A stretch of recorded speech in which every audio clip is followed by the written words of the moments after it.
नमस्कार, रात के 10 बजने को हैं। हिंदी न्यूज में दर्शक की आवाज को अंजाम देने वाला शो घंटी बजाओ लेकर आ गया हूं मैं, अनुराग मुस्कान। आज बात करेंगे यूपी चुनाव में करंट मार रही बिजली की। जी हां, प्रधानमंत्री मोदी ने मऊ की जनसभा में कहा है कि आपके घरों में बिजली की चमक केवल मतदान तक है, यानी जहां जहां वोटिंग हो चुकी है वहां वहां बिजली कट चुकी है और जहां जहां वोटिंग होनी है वहां वहां बिजली आ रही है और वहां भी वोटिंग होने के बाद गायब हो जाएगी। तो प्रदेश के मुख्यमंत्री ने भी कह दिया कि गंगा की कसम खाकर प्रधानमंत्री बोले कि बिजली का सच क्या है। इससे आगे का सच हम आपके लिए लाए हैं। अब आप हमारी रिपोर्ट देखिए और तय कीजिए कि यूपी में बिजली के पावरफुल प्रचार में कौन सच्चा है और कौन झूठा है, क्योंकि सवाल आपके घर में रोशनी और अंधेरे का है, आपके आने वाले 5 सालों का है।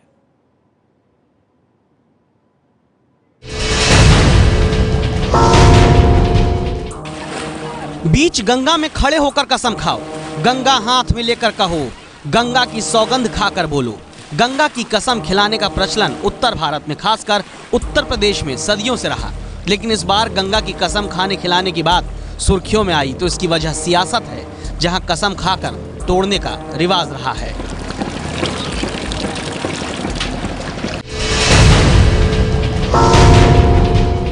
अगर रमजान में बिजली मिलती है तो दिवाली में भी बिजली मिलनी चाहिए। सच बुलवाने के लिए हम लोग गंगा मैया की कसम खिलवाते हैं। बिजली मिलती है क्या? बिजली मिलती है क्या? पता ही नहीं चला हमारी बिजली वो हिंदू और मुसलमान और सिख और ईसाई कब बन गई। यहाँ भी 4 तारीख के बाद पक्का मान लीजिए कट करेंगे ही करेंगे। काशी के सांसद कसम खा पाए कि नहीं खा पाए बिजली के आरोप में? क्या जनता जनार्दन के साथ सरकार खुद चालाकी करे क्या? प्रधानमंत्री जी खाओ गंगा मैया की कसम। आज फिर उत्तर प्रदेश में बिजली के मुद्दे पर प्रधानमंत्री को गंगा की कसम खाने की बात अखिलेश यादव ने कही है, लेकिन प्रधानमंत्री ने बिजली पर गंगा की कसम खाने की जगह अखिलेश सरकार पर एक नया आरोप बिजली के मुद्दे से जुड़ा हुआ ही लगा दिया। बिजली मिलती है क्या? बिजली मिलती है क्या? पक्का नहीं मिलती है ना? आपके मुख्यमंत्री तो हिम्मत से कह रहे हैं बिजली मिलती है। आप लोग नसीबदार हैं, नसीबदार हैं। मैं बताऊं कैसे? आपका चुनाव मतदान बड़ी देर से हो रहा है और देर से हो रहा है इसलिए आपको बिजली इस चुनाव में वो देने का प्रयास करते हैं, लेकिन जहां पर चुनाव पूरा हो गया, मतदान हो गया, वहां बिजली कट कर दी उन्होंने। आपके यहां भी 4 तारीख के बाद पक्का मान लीजिए कट करेंगे ही करेंगे। तो क्या वाकई उत्तर प्रदेश में चुनावों के दौरान ही बिजली दी जाती है? क्या सरकारें चुनाव देखकर जनता को बिजली देती हैं? क्या चुनाव खत्म होते ही बिजली कटौती शुरू हो जाती है? इन सवालों का जवाब जानने के लिए हमने एक छोटी सी पड़ताल की है। वो पड़ताल हम आपको दिखाएं उससे पहले हमने ये जानना चाहा कि उत्तर प्रदेश में कितनी बिजली मिल रही है और कितनी बिजली की कमी हो रही है। देश की ऊर्जा मंत्रालय की वेबसाइट पर विद्युत प्रवाह का ये वही पेज है जो बताता है कि पिछले 24 घंटे में उत्तर प्रदेश में जहां 10,854 मेगावाट बिजली की आपूर्ति की गई, वहीं पीक आवर्स यानी बिजली की अधिकतम मांग समय पर 25 मेगावाट की ही कमी रही। यानी पिछले 24 घंटे के आधार पर बिजली की आपूर्ति उत्तर प्रदेश में देखें तो कमी ज्यादा नहीं है, लेकिन अपनी पड़ताल का दायरा हमने थोड़ा और बढ़ाया। एबीपी न्यूज संवाददाता रणवीर सिंह गोरखपुर शहर से 20 किलोमीटर दूर जंग सीकरी गांव पहुंचे, ये पता करने के लिए क्या चुनाव नजदीक आता देखी बिजली की आपूर्ति सरकार बढ़ा देती है।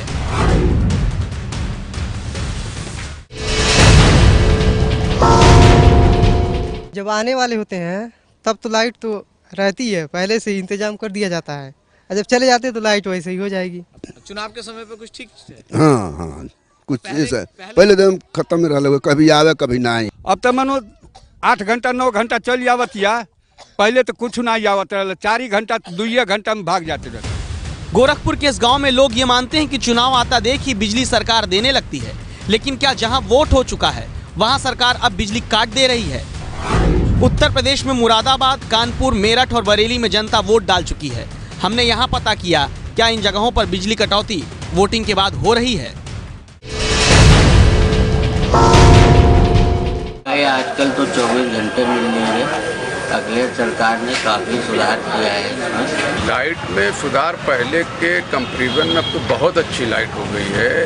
बिजली में लगभग 100% पूरा सुधार है। लाइट में बिल्कुल परेशानी नहीं है हम लोगों को। इलेक्शन से पहले तो मैं समझता हूँ कि वोट की खातिर दी है, खूब लाइट थी लेकिन जाती थी, लेकिन उसके बाद से बहुत जा रही है। इलेक्शन से पहले लाइट की बहुत अच्छी स्थिति थी और प्रॉपर लाइट मिल रही थी, लेकिन इलेक्शन होने के बाद में लाइट की बहुत खराब स्थिति है। पहले तो पूरी रात लाइट चलती थी, जिस दिन से इलेक्शन हुआ तो 8-9 घंटा 8 घंटा कभी लाइन टूट रही, कभी तार टूट रहा है, कोई सुनने वाला नहीं है।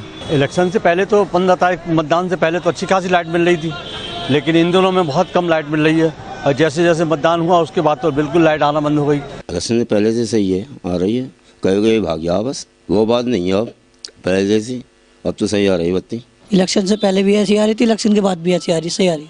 लगभग पूरा दिन आ रही है, हम घंटे टाइम तो लगाते नहीं है, हम पूरा दिन आ रही है। चुनाव के टाइम पे 24 घंटे में से 22 घंटे आती थी, लेकिन अब चुनाव खत्म होने के बाद में अब बड़ी दिक्कत हो रही है। जब तक चुनाव होता तो लाइट तो मतलब भागी नहीं बिल्कुल भी, और चुनाव के बाद जो है हर घंटे 2 घंटे में घंटे आधे घंटे का कट हो जाता है। दिन में 3-4 बार जो है लाइट जरूर भाग रही है। चुनाव के टाइम तो यह है कि 16 से 18 घंटे लाइट आ जाती थी, लेकिन अब बहुत कटौती हो रही है लाइट की। लाइट सर जैसे चुनाव हो गए अब लाइट भी चली गई, गायब हो गई है लाइट। चुनाव से लाइट 24 घंटे आ रही थी, अभी चुनाव के बाद कम आ रही है। इन जगहों की पड़ताल में मिली जुली तस्वीर सामने आई, जिसके आधार पर सीधे नहीं कह सकते कि जहां चुनाव हो रहा है वहां सरकार जानबूझकर बिजली कटौती कर रही है। तो दूसरी तरफ अखिलेश यादव हैं, जो बिजली के मुद्दे पर लग रहे हर आरोप का जवाब देने के लिए प्रधानमंत्री और अब योगी आदित्यनाथ को भी गंगा की सौगंध खाने की चुनौती देते हैं।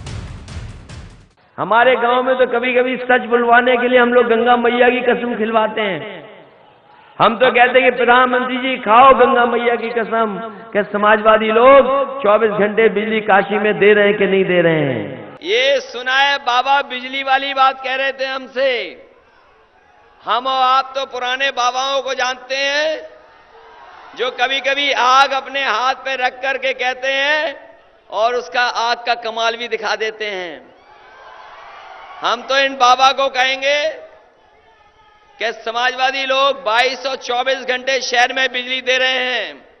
अगर आपको लग रहा है कि कहीं बिजली नहीं आ रही है तो कोई भी अपने आश्रम के बगल वाला तार पकड़ लेना, आपको पता लग जाएगा कि बिजली आ रही है कि नहीं आ रही है। इसलिए अब जानना यह जरूरी हुआ कि क्या प्रधानमंत्री के संसदीय क्षेत्र वाराणसी में 24 घंटे बिजली आ रही है?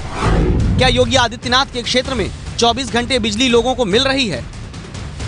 वाराणसी और गोरखपुर, इन दोनों बड़े वीवीआईपी इलाकों में बिजली की पड़ताल की एबीपी न्यूज संवाददाता रविकांत और चित्रा त्रिपाठी ने ये पता किया, क्या गंगा कसम खाकर ये कहा जा सकता है कि इन इलाकों में 24 घंटे बिजली मिलती है?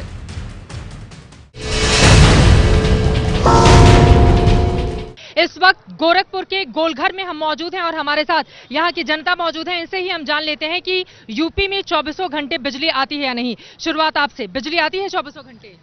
जी, जब कोई ऐसा ओकेजन इलेक्शन का होता है, कोई त्यौहार का होता है, तब तो बिजली कंडीशन ठीक हो जाती है। आती है, लगभग 12 या 16 घंटे आती है। 12-16 घंटे आती है। पहले से बहुत ज्यादा इम्प्रूवमेंट है बिजली, पहले से ज्यादा उसमें सुधार है। कुछ और लोग हमारे साथ मौजूद हैं। बिजली आ रही है? मैम आ रही है। अभी इधर जैसे चुनाव पास आ रहा था तब से बिजली की व्यवस्था सही कर दी। इन दोनों ही जगहों पर यह बात सामने आई कि 24 घंटे बिजली कहीं भी नहीं मिल रही। सिर्फ वाराणसी की विधानसभाओं की बात करें तो पता चला कि वाराणसी के सेवापुरी विधानसभा सीट पर 12 से 18 घंटे बिजली है।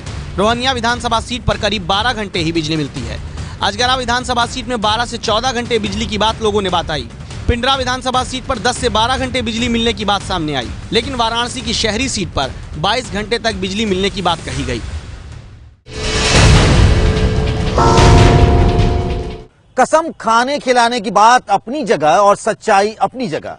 उत्तर प्रदेश के चुनाव में बिजली कितना बड़ा मुद्दा है, इसका अंदाजा इस बात से लगा लीजिए कि जब इंडिया स्पेन ने सर्वे कराया तो पता चला कि 28% जनता के लिए यूपी में बिजली की कटौती एक बड़ी समस्या है, खासतौर से ग्रामीण इलाकों में। आंकड़ों के मुताबिक 2016 के अंत तक 1,77,000 ग्रामीण परिवारों के पास उत्तर प्रदेश में बिजली की सुविधा नहीं पहुंच पाई है। वहीं बिजली सप्लाई पर करीब से निगाह रखने वाली संस्था प्रयास के मुताबिक जनवरी में ही उत्तर प्रदेश के गांवों में 9 घंटे तक की बिजली कटौती हुई, तो गांवों में 15 घंटे की पावर सप्लाई के दौरान 4 घंटे लो वोल्टेज की दिक्कत रही। 2016-17 में उत्तर प्रदेश में जितनी बिजली की जरूरत थी उसके मुकाबले 7% कम ही मिल पाई। कुल मिलाकर तस्वीर यही है कि आजादी के 70 साल बाद भी नेता बिजली देने के मुद्दे पर एहसान जता रहे हैं। प्रधानमंत्री कहते हैं कि दिवाली और रमजान पर बराबर बिजली मिले, तो मुख्यमंत्री कहते हैं कि हम तो दिवाली और ईद पर ज्यादा बिजली देते हैं। लेकिन कोई ये नहीं बताता है कि सरकार में बीजेपी भी रही और समाजवादी पार्टी भी, तब भी सबको बराबर बिजली क्यों नहीं मिल पाई। इसकी वजह शायद यही है कि नेताओं को बिजली का मुद्दा सिर्फ चुनाव के वक्त ही याद आता है।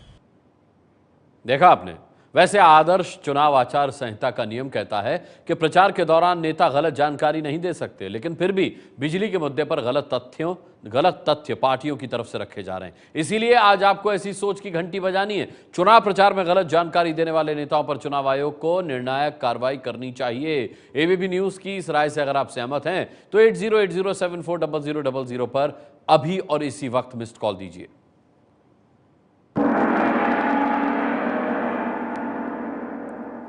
वैसे बिजली की दिक्कत कोई अकेले उत्तर प्रदेश की नहीं है, पूरे देश की है। जबकि सरकार कहती है कि 2016-17 में भारत में बिजली डिमांड से ज्यादा है, तो फिर क्यों उत्तर प्रदेश, बिहार समेत देश के कई राज्यों में बिजली लोगों के लिए अब भी दूर की कौड़ी है? इस सवाल का जवाब भी हमने आपके लिए तलाशा है, देखिए। भारत सरकार उत्तर प्रदेश को बिजली देने के लिए दरवाजे खटखटा रही थी कि आप बिजली लीजिए, बिजली लेते नहीं थे। सस्ते में बिजली भारत सरकार देती थी तो भी नहीं लेते थे। उत्तर प्रदेश की चुनावी रैलियों में प्रधानमंत्री ललकार के कहते हैं कि बिजली के मुद्दे पर राज्य सरकार जनता को धोखा दे रही है। आखिर क्या वजह है कि देश में भरपूर बिजली होने के दावे के बाद भी राज्यों में अंधेरा है, जबकि केंद्र सरकार कहती है कि देश में बिजली की कोई कमी नहीं। देश में 1.1% सरप्लस बिजली है और पीक सरप्लस 2.6% का है। सरकार कहती है कि देश के 17 राज्यों में जरूरत से ज्यादा बिजली है, तो फिर क्यों उत्तर प्रदेश के 71% ग्रामीण घरों में बिजली नहीं? क्यों उत्तर प्रदेश के 33% शहरी घरों में बिजली नहीं है? देश के ऊर्जा मंत्री दर्जनों बार ऐसे ट्वीट कर चुके हैं जिसमें वो लिखते हैं कि इतनी बिजली इतने रेट पर उपलब्ध है, राज्य सरकार चाहे तो खरीद लें। लेकिन फिर भी राज्य सरकार बिजली नहीं खरीद पाती है, तो इसकी क्या वजह हो सकती है? इसकी जानकारी भी हमने निकाली। जवाब हमको केंद्रीय विद्युत अथॉरिटी के चेयरमैन SD दुबे देते हैं, जिनका दावा है कि राज्यों के बिजली विभाग घाटे में चलते हैं, इसलिए राज्य सरकारें बिजली नहीं खरीदती। जैसे 2013-14 के आंकड़ों के मुताबिक उत्तर प्रदेश बिजली के कारोबार में 17,678 करोड़ के घाटे में है। जब पैसा ही नहीं होगा तो सरप्लस बिजली कहां से उत्तर प्रदेश जैसे राज्य खरीद पाएंगे? इसी से जुड़ी अहम जानकारी हमें नमन पुगलिया दे रहे हैं, जिन्होंने हाल में ही उत्तर प्रदेश में बिजली के मुद्दे को लेकर एक बड़ा सर्वे भी किया। डिस्कॉम्स में काफ़ी डेट है। डिस्कॉम्स में जहां तक ट्रांसमिशन और डिस्ट्रीब्यूशन लॉसेस का सवाल है, बेहद इनएफिशिएंसी है और इन चीज़ों को ठीक करना बहुत ज़रूरी है। तो विभिन्न राज्यों में जो डिस्कॉम्स हैं, सब में लगभग यह समस्याएं मौजूद हैं। ऐसे में संभव है कि चुनाव या फिर किन्हीं और स्थितियों में बिजली की सप्लाई जब अचानक बढ़ जाती है तो शायद सरकारें केंद्र से बिजली खरीद कर सप्लाई बढ़ा लेती हों। लेकिन यहाँ केंद्र के एक दावे का सच भी आपको जरूर पता होना चाहिए। दरअसल सेंट्रल इलेक्ट्रिसिटी अथॉरिटी ने हाल ही में यह अनुमान जताया है कि देश में मांग से ज़्यादा बिजली पैदा होगी। आंकड़े भी इसकी तरफ इशारा करते हैं, क्योंकि 2012-13 में जहां बिजली की कमी 8.7% थी, वहीं 2015-16 में ये कमी 2% रह गई थी। लेकिन इन आंकड़ों के खेल में एक बात छिप जाती है, वो भी आप जरूर जानिए। देश में सरकार भले कहे कि मांग और आपूर्ति से ज्यादा बिजली है, लेकिन एक सच ये भी है कि देश में 30 करोड़ लोगों के पास बिजली नहीं है। देश के 6 करोड़ ग्रामीण घरों में बिजली का कनेक्शन तक नहीं है। ऐसे में जब इन्हें बिजली देने की बारी आएगी तब शायद बिजली देश में सरप्लस ना रहे। यानी देश में जितने कानूनी बिजली कनेक्शन हैं और उनकी जितनी मांग है, उनके हिसाब से देश में बिजली मांग से ज्यादा है। और कटौती का असर उन क्षेत्रों में है जहां की कानूनी कनेक्शन कम है और मांग ज्यादा। आसान भाषा में कहें तो जब तक राज्य सरकारें अपने राज्य में बिजली चोरी नहीं रोकती, कानूनी तौर पर बिजली कनेक्शन सुनिश्चित नहीं करती, बिजली के मुद्दे को सिर्फ चुनावी मुद्दा समझना नहीं छोड़ती, तब तक न वो बिजली खरीद पाएंगे और न जनता को बिजली दे पाएंगे। भले वोट के लिए नेता एक दूसरे को गंगा की कसम खिलाते रहें।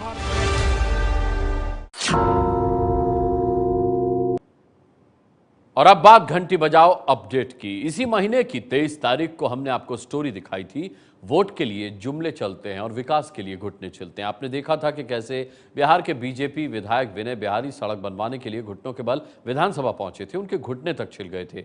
आपकी घंटी ने असर दिखा दिया, कमाल कर दिया। विधायक विनय बिहारी का सड़क के लिए सत्याग्रह सफल हुआ। सड़क बनाने के आदेश तक कुर्ता पायजामा न पहनने की कसम खाने वाले विधायक विनय बिहारी ने कुर्ता पायजामा पहन लिया है। उन्होंने अपनी सड़क की मांग के लिए अपना कुर्ता बिहार के सीएम नीतीश कुमार को और पायजामा केंद्र के सड़क मंत्री नितिन गडकरी को भेजा था। अब बिहार और केंद्र सरकार ने उन्हें सड़क बनवाने का भरोसा दिला दिया है।